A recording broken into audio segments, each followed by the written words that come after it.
Welcome to V two mats. എന്തുട്ടാ കാണണേ? ഇന്ന് ഞാൻ ഉണ്ടാക്കിയ പുഡിങ് കുറച്ചൊന്ന് ഫ്ലോപ്പായതാണെങ്കിലും നിങ്ങളെ കാണിക്കണമല്ലോ. അപ്പോൾ 1/2 ലിറ്റർ പാല് തിളപ്പിക്കാൻ വെച്ചു. അതിലേക്ക് 2 സ്പൂൺ റവയാണ് ഇട്ടേക്കുന്നത്. അതിലേക്ക് ഒരു 4 ടേബിൾ സ്പൂൺ പഞ്ചസാര കൂടി മിക്സ് ചെയ്തു. അത് നല്ലപോലെ തിളച്ച് കുറുകി വന്നതിന് ശേഷം തണുക്കാനായിട്ട് വെച്ചു. ആ സമയത്ത് 2 സ്പൂൺ ഷുഗർ കാരമലൈസ് ചെയ്യാൻ വേണ്ടി വെച്ചു. അങ്ങനെ അത് കാരമലൈസ് ചെയ്തിട്ട് ആ ട്രേയിലേക്ക് പകർത്തി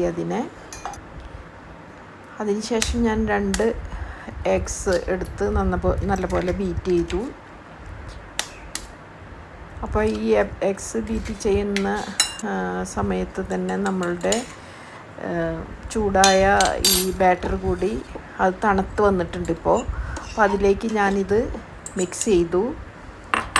നല്ലപോലെ എല്ലാം കൂടി മിക്സ് ചെയ്തു. 2 എഗ്ഗും പിന്നെ ഈ തണുത്ത ബാറ്ററും കൂടി എല്ലാം കൂടി മിക്സ് ചെയ്തു. അതിലേക്ക് 1 സ്പൂൺ വെനില എസൻസ് ഒഴിച്ചു.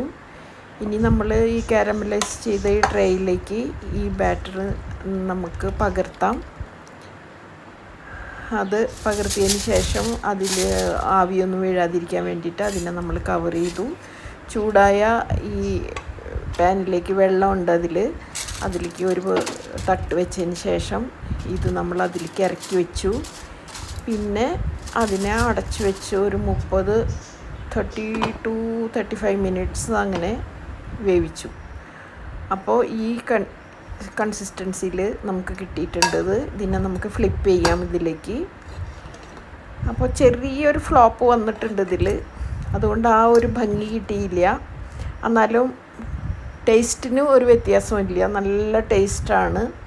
അപ്പോൾ ഞാൻ എൻ്റെ ഫ്ലോപ്പായ പുഡിങ്ങും നിങ്ങളെ കാണിക്കണമെന്ന് തോന്നി. അപ്പോൾ ഞാനത് നിങ്ങളെ കാണിക്കുകയാണ്. പക്ഷെ ടേസ്റ്റിൽ യാതൊരു വ്യത്യാസമില്ല, കാണുന്ന ഭംഗിയിൽ കുറച്ച് വ്യത്യാസം വന്നു. അപ്പോൾ നിങ്ങൾക്ക് ഇത്